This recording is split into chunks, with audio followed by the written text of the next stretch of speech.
आवाज़ India TV में आपका स्वागत। आज हम बात करने जा रहे हैं एक ऐसे मुद्दे की जो न सिर्फ धार्मिक बल्कि सामाजिक और राजनीतिक हलकों में भी तूफान खड़ा कर रहा है। उत्तर प्रदेश के इटावा में एक गैर ब्राह्मण कथावाचक के साथ हुई बदसलूकी का मामला अब एक नए मोड़ पर पहुंच गया है और इस बार इस विवाद में कूद पड़े हैं ज्योतिष पीठ के शंकराचार्य स्वामी अभिमुक्तेश्वरानंद सरस्वती। उन्होंने इस मामले पर एक ऐसा बयान दिया जिससे समाज के एक बड़े हिस्से को सोचने पर मजबूर कर दिया है। आइए पहले इस पूरे मामले को समझने की कोशिश करते हैं। शंकराचार्य अभिमुक्तेश्वरानंद सरस्वती जो ज्योतिष पीठ के प्रमुख हैं, उनका कहना है कि शास्त्रों में साफ लिखा है कथा वाचन का काम ब्राह्मणों के लिए तय किया गया है।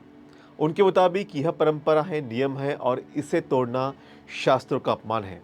लेकिन सवाल यह है कि क्या शास्त्रों की व्याख्या इतनी कठोर होनी चाहिए? वो समाज के एक बड़े हिस्से को उनके धार्मिक अधिकारों से वंचित कर दे? क्या ज्ञान और भक्ति की राह पर जाति की दीवारें खड़ी करना उचित है? शंकराचार्य ने कहा कि सार्वजनिक रूप से कथा कहने का अधिकार सिर्फ और सिर्फ ब्राह्मणों को है। जी हाँ, सिर्फ ब्राह्मणों को। उनके मुताबिक चाहे कोई कितना भी ज्ञानी हो, कितना ही शास्त्रों का जानकार हो, अगर वो ब्राह्मण नहीं है तो उसे कथा कहने का हक नहीं।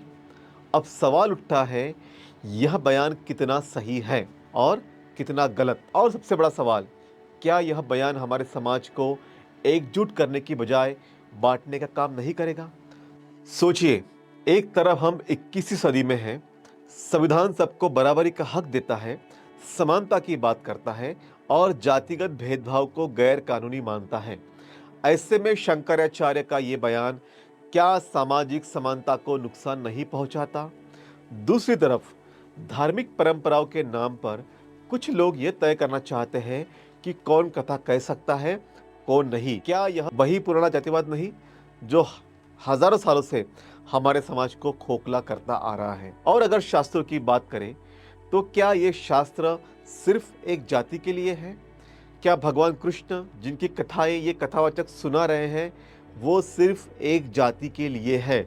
सोचिए, इस सवाल है। सोशल मीडिया पर इस बयान की तीखी आलोचना हो रही है। कई यूजर्स ने इसे मनुवादी और जातिवादी करार दिया है। एक यूजर ने सवाल उठाया, वैसे शास्त्र लिखने वाले ज्यादातर किस जाति के थे? जवाब आएगा, ब्राह्मण। तो ये प्रतिक्रिया दिखाती है कि समाज का एक बड़ा वर्ग, मतलब समाज का, बहुजन समाज का वर्ग इस बयान को स्वीकार करने को तैयार नहीं है। अगर हम इतिहास में झांकें तो हमें पता चलता है कि ब्राह्मणों के इसी एकाधिकार के खिलाफ उस वक्त भी कई आवाजें बुलंद हुई थी। संत कबीर, संत रविदास, संत तुकाराम, संत नामदेव समेत तमाम ऐसे कई संत हुए, साधु हुए, महात्मा हुए जो ब्राह्मण नहीं थे, फिर भी इनके भजन और दोहे आज भी हर गली नुक्कड़ में गूंजते हैं, जो समानता का संदेश देते हैं। याद रखिए, समानता का संदेश, इनकी तरफ मनुवाद का नहीं या विषमता का नहीं। तो क्या ये लोग शास्त्रों के खिलाफ थे या फिर शास्त्रों की व्याख्या समय समय के साथ बदलती रहनी चाहिए? हालांकि ये विषय हिंदुइज्म का है, हिंदू धर्म का है, लेकिन इटावा की इस घटना और शंकराचार्य के बयान ने एक बार फिर हमें उस सवाल को सामने लाकर खड़ा कर दिया है जिसका जवाब हम सालों से ढूंढ रहे हैं।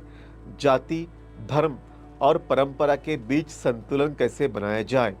एक तरफ धार्मिक गुरुओं का कहना है कि शास्त्रों का पालन जरूरी है, दूसरी तरफ समाज का एक बड़ा हिस्सा कह रहा है कि शास्त्र हमें बांटने का काम कर रहा है। तो सवाल आपसे है, क्या कथा कहने का हक सिर्फ एक जाति को मिलना चाहिए? क्या शास्त्रों की व्याख्या समय के साथ नहीं बदलनी चाहिए? और सबसे बड़ा सवाल, क्या हमारा समाज इस तरह की बहस में आगे बढ़ेगा या फिर पीछे ही रह जाएगा? जवाब आप दे सकते हैं, क्योंकि आखिर समाज हम सब मिलकर ही बनाते हैं।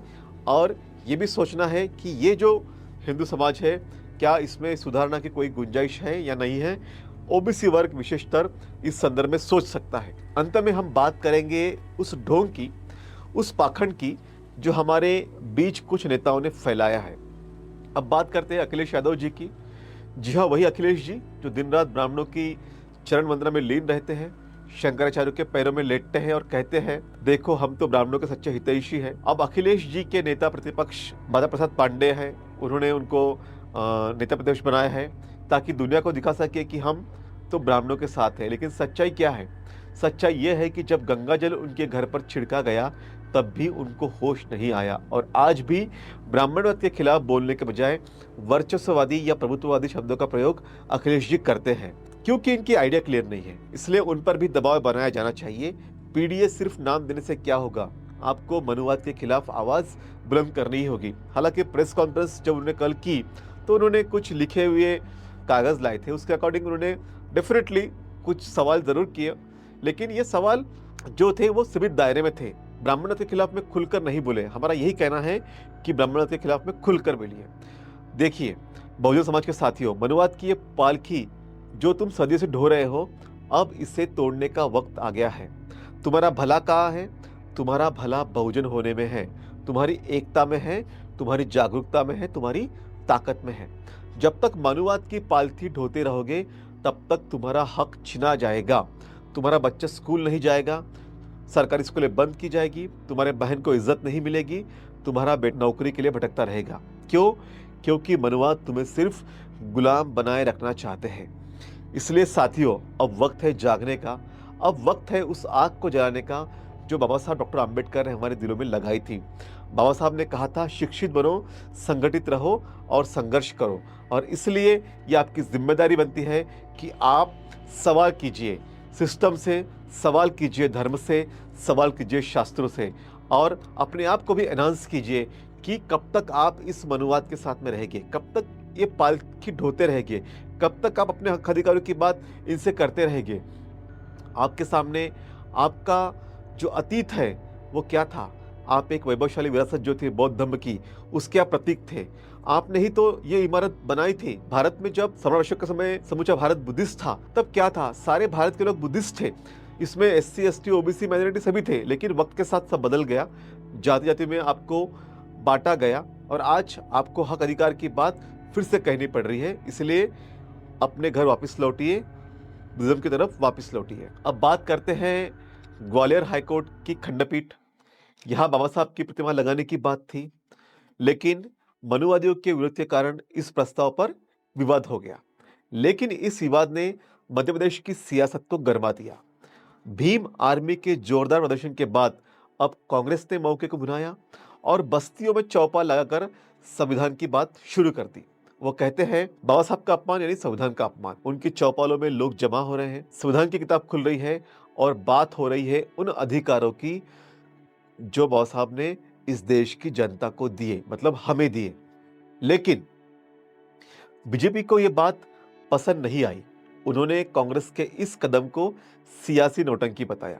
बीजेपी का कहना है कि कांग्रेस सिर्फ वोट की राजनीति कर रही है, लेकिन रुकिए, कहानी यही खत्म नहीं होती। बीजेपी इस मामले में अभी बैकफुट पर दिख रही है, क्योंकि ग्वालियर हाईकोर्ट के मामले में इसने कभी भी खुलकर अपनी बात नहीं कही थी। लेकिन आज पहली बार ऐसा हुआ है कि अब इस मामले में बीजेपी थोड़ी एग्रेसिव भूमिका में आई है। बीजेपी ने कांग्रेस के इस प्रदर्शन के बाद, भीम आर्मी ने आवाज बुलंद करने के बाद या बीएसपी अध्यक्ष मायावती ने ट्वीट लिखने के बाद अब पलटवार किया है और कांग्रेस के इस कार्यक्रम को सियासी ड्रामा करार दिया है।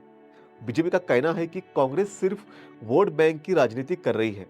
लेकिन रुकिए, कहानी में ट्विस्ट तब आया जब बीजेपी अब इस मामले में थोड़ी सी बैकफुट पे है और जब ये मामला बहुत गरमाया, जब समूचे देश में इस संदर्भ में बात गई, तब मध्य प्रदेश के मुख्यमंत्री डॉक्टर मोहन यादव सामने आए और उन्होंने कहा कि ग्वालियर हाईकोर्ट में बाबा साहब की प्रतिमा को लेकर चीफ जस्टिस ने कमेटी बना दी है, जो कमेटी इस संदर्भ में निर्णय लेगी और हमारा सरकार उसका समर्थन करेगी। लेकिन मैं ये जानना चाहता हूं कि जब चीफ जस्टिस सुरेश कुमार कैत थे, उन्होंने जब कहा था कि यहाँ प्रतिमा लगेगी और वो स्वयं बाबा साहब की प्रतिमा का उद्घाटन करने के लिए आने वाले थे, उस समय मध्य प्रदेश के सीएम मोहन यादव कहाँ थे? उस समय आपका प्रशासन कहाँ था? क्यों आपने मनुवादियों के सामने घुटने टेक दिए? ये मामला सियासत की तरफ चला गया है। तो सीएम जो है एमपी के, इन्होंने कांग्रेस पर तंज कसा और कहा कि हमारी पार्टी और सरकार ने बाबा साहब के लिए वो सब किया जो कांग्रेस ने कभी किया नहीं। कांग्रेस ग्वालियर की बात तो करती है, लेकिन पहले ये बताए कि बाबा साहब के जन्मस्थान महू में उसने क्या किया। मतलब उन्होंने ये जो रुख है उसको सियासत की तरफ मोड़ दिया है और अब वो आरोप प्रत्यारोप की बात हो रही है, लेकिन हम लोगों को असल मुद्दे पे डटे रहना है। अब सवाल ये है कि क्या ये पूरा विवाद सिर्फ प्रतिमा को लेकर है या इसके पीछे भी कोई सियासी खेल चल रहा है?